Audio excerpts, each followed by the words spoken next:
तब उनके मन में यह जिज्ञासा हुई कि भगवान श्री कृष्ण का सबसे बड़ा भक्त कौन है। तब उन्होंने यह निश्चय किया कि क्यों न द्वारिका जाकर इस प्रश्न का निराकरण किया जाए। नारायण नारायण नारायण नारायण। हरे कृष्णा देवी, मेरा प्रणाम स्वीकार कीजिए। मैं भगवान श्री कृष्ण से एक बहुत ही महत्वपूर्ण प्रश्न पूछने हेतु उनसे मिलना चाहता हूँ। हे मुनिवर, मैं बहुत चिंतित हूँ। मेरे स्वामी बहुत पीड़ा में हैं और मैं यह नहीं जानती कि उनके पीड़ा को कैसे दूर किया जाए। देवी, शीघ्रता से मुझे उनके पास ले चलिए। हे प्रभु, हे कृष्ण, ये आपको क्या हुआ? हे नारद, यदि सूर्यास्त तक मुझे उचित औषधि न मिली तो मेरे प्राण संकट में होंगे। हे भगवान, आप बताइए, ऐसी कौन सी औषधि है जिससे आपकी पीड़ा को निवारण हो सकता है? चाहे उस औषधि को प्राप्त करना कितना ही कठिन क्यों न हो, मैं आपके लिए वो अवश्य लेके आऊंगा, जैसे हनुमान जी ने श्री रामचंद्र के लिए किया था। कृपया बताइए, मैं आपके लिए बहुत अधिक चिंतित हूँ। मेरे शुद्ध भक्तों के चरणों की धूलि को मस्तक पर धारण करने से ही इस पीड़ा का निवारण हो सकता है नारद। मुझे पूर्ण विश्वास है प्रभु कि ये कार्य मैं सरलता से पूर्ण कर लूंगा, क्योंकि आपके भक्त तो संपूर्ण ब्रह्मांड में उपस्थित है।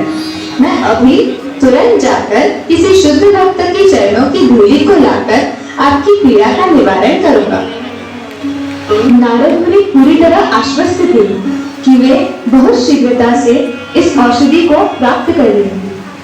यह विचार करते हुए नारद मुनि भगवान की रानियों के पास चरण धूलि मांगने के लिए जाते हैं। ऑडियंस को सामने देख के बोलना है।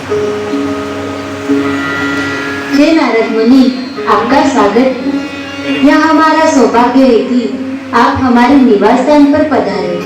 कृपया हमें बताइए कि हम आपकी सेवा किस प्रकार कर सकते हैं। भगवान कृष्ण अत्यधिक शिरोवेदना से पीड़ित है और इस पीड़ा का निवारण केवल शुद्ध भक्तों की चरण धूलि को भगवान के मस्तक पर लगाने से ही हो सकता है। तो देवियों, क्या आप अपने चरणों की धूलि को भगवान श्री कृष्ण की पीड़ा के निवारण के लिए दे सकती हैं? क्या? पर मैं अपने चरणों की धूलि अपने पति के मस्तक पर लगाने के लिए कैसे दे सकती हूँ? ऐसा करने से हमें नरक की प्राप्ति होगी। हमें क्षमा कर दीजिए, हम आपको अपने चरणों की धूलि नहीं दे सकते। इसी प्रकार नारद मुनि सभी रानियों के पास जाकर उनके चरणों की धूलि देने के लिए प्रार्थना करते हैं, परंतु कोई भी रानी भगवान को अपने चरणों की धूलि देने के लिए तैयार न थी। इसी कार्य हेतु संपूर्ण ब्रह्मांड का भ्रमण करने के पश्चात नारद मुनि देवताओं के पास जाते हैं।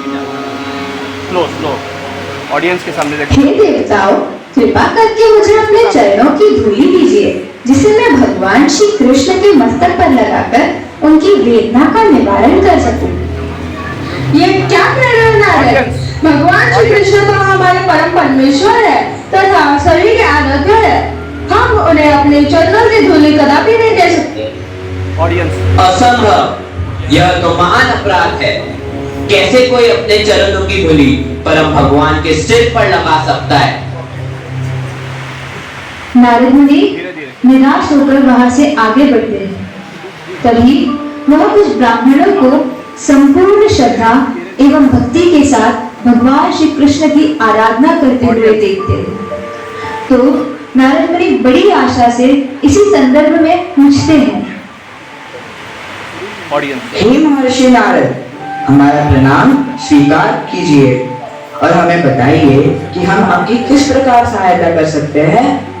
हमारे परम आराध्य भगवान शिरोवेदना से पीड़ित है और इसी रोग के निवारण के लिए ब्राह्मण देवता आपके चरणों की धूलि की आवश्यकता है। क्या? हमारे चरणों की धूलि? नहीं नहीं मुनिवर, हम ये नहीं दे सकते। अंत में पूरी तरह निराश होकर नारद मुनि भगवान श्री कृष्ण के पास द्वारका वापस लौटा। नारद मुनि अत्यंत दुखी होकर सोचने लगे, इतने महान भक्तों के होते हुए भी वह भगवान की पीड़ा का निवारण नहीं कर सके। वह भगवान श्री कृष्ण से जाकर कहते हैं, हे भगवान, मैंने तो सोचा था कि यह कार्य अत्यंत सरल होगा, परंतु कोई भी शुद्ध भक्त आपको अपने चरणों की धूली देने के लिए तैयार ही नहीं है। सभी को ऐसा लगता है कि आपको अपने चरणों की धूली देना जघन्य अपराध है। क्या तुमने ब्रज गोपियों से जाकर पूछा? नहीं भगवान, वृंदावन के अतिरिक्त मैं सभी स्थानों पर गया। कृपया तुम शीघ्र वृंदावन जाके ब्रज गोपियों को मेरे इस शिरोवेदना के बारे में बताओ। नारद मुनि उसी क्षण वृंदावन के लिए प्रस्थान करते हैं। वृंदावन में वह यमुना के तट पर राधा रानी एवं ब्रज गोपिकाओं को भगवान श्री कृष्ण के विरह में रोते हुए देखते हैं। नारद मुनि को देखकर सभी गोपिकाएं प्रसन्न हो उठती है। अपने अश्रुओं को पोंछते हुए वे नारद मुनि को प्रणाम करती हैं। हे नारद मुनि, क्या आप द्वारका से आए हैं? क्या आप वहाँ हमारे प्रिय कृष्ण से भी मिले? हमारे कृष्ण कैसे है? सब कुशल मंगल तो है ना? कृपया हमें बताइए। हे गोपिकाओं, मैं आपके प्रियतम कृष्ण से मिलकर आ रहा हूँ और मेरे पास एक अशुभ संदेश है। आपके प्रिय कृष्ण तीव्र शिरोवेदना से पीड़ित है। क्या हमारे कृष्ण अस्वस्थ है? इस रोग की औषधि प्राप्त करने के लिए मैंने संपूर्ण ब्रह्मांड का भ्रमण किया, परंतु मैं असफल रहा। वह औषधि क्या है जिससे हमारे कृष्ण के रोग का निवारण हो सकता है? क्या कृष्ण ने आपको यहाँ औषधि प्राप्त करने के लिए भेजा है? कृपया हमें बताइए कि वो क्या औषधि है। हम उसे तुरंत ढूंढ निकालेंगे। कृष्ण ने कहा है कि इसका एकमात्र निवारण आपके चरण कमलों की धूली है, और यदि यह सूर्यास्त से पूर्व नहीं प्राप्त हुई तो कृष्ण के प्राण संकट में होंगे। परंतु हमारी चरणों की धूली कृष्ण की पीड़ा का निवारण कैसे कर सकती है? कृष्ण ने कहा है कि उनके शुद्ध भक्तों के चरणों की धूली ही एकमात्र उपाय है। अगर उन्हें लगता है कि हम उनके भक्त हैं, तो हम अवश्य अपने चरणों की धूली देने के लिए तैयार हैं। हम अपने कृष्ण की पीड़ा का निवारण करने के लिए कुछ भी करने के लिए तत्पर है। तभी श्रीमती राधा रानी और सभी गोपियों ने अपने चरणों की धूली एकत्रित करके नारद मुनि को प्रदान की। नारद मुनि गोपिकाओं का ऐसा प्रेम और समर्पण देखकर अचंभित थे। गोपियों, क्या आप जानते हैं कि आप अपने चरणों की धूली उन भगवान श्री कृष्ण को दे रही है जो सबके द्वारा पूजित है।